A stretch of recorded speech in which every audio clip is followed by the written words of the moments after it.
The Catcher in the Rye is one of the most widely banned and challenged books in American schools.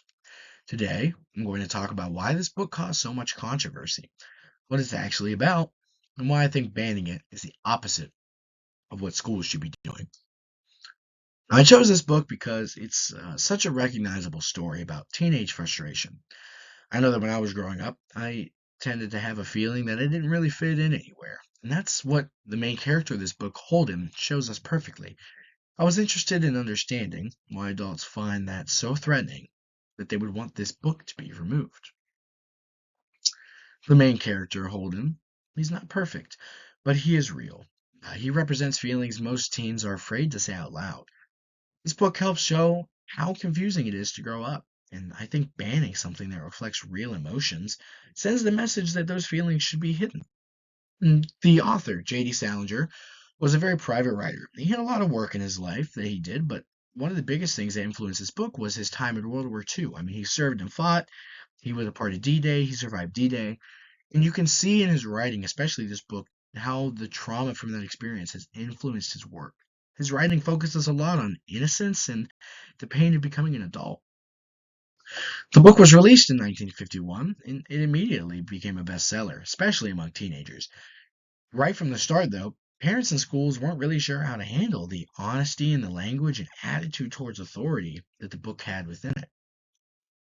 For the story, a 16-year-old Holden Caulfield, we open up and he's getting kicked out of a boarding school. The reason why is basically because he's arrogant and he doesn't know how to follow rules. And this is kind of a trend in his life. He had been kicked out of schools before. So we're kind of just picking up in his life at this point where he's 16 years old. However, he avoids going home and he deals with grief from his brother's death and struggles with mental health and loneliness while trying to figure out who he wants to be. Some major themes include alienation, fear of growing up, and trauma, and a desire to protect innocence. Holden sees adults as, quote, phonies, and that word represents his biggest fear, that becoming an adult means losing honesty and identity. The Catcher in the Rye has been challenged in many U.S. states, especially in high school classrooms and libraries. From the 1950s through the 1980s, schools in places like California, Ohio, Texas, and Florida, they all pulled it for being unacceptable for students. The number one reason why it was banned, though, was really the language. There's cursing, there's underage drinking, and there's lots of sexual references throughout. Some school boards said Holden's attitude might inspire disrespect, and the mental health struggles in the book were seen as too dark for teenagers to read. In 1978, though, a Washington school district banned the book after parent complaints. In 1981, it was the most censored book in the entire United States.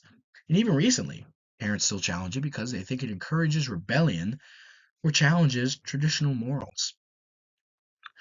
Many adults and parents often worry that if a teen reads a rebellious character, they will too become rebellious. But teens are already dealing with these types of feelings.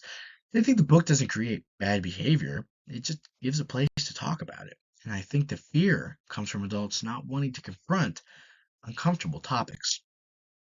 However, this raises major First Amendment questions. Students have the right to receive information and ideas.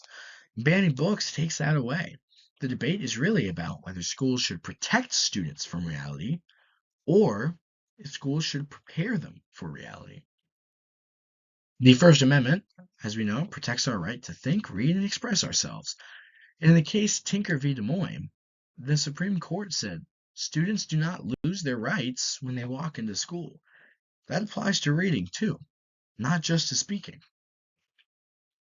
And probably one of the biggest court cases about book banning is Island Tree School District versus Pico. And the Supreme Court ruled that schools can't remove books from libraries just because they disagree with the ideas. And that decision just it supports the right to keep books like Catcher in the Rye available to students.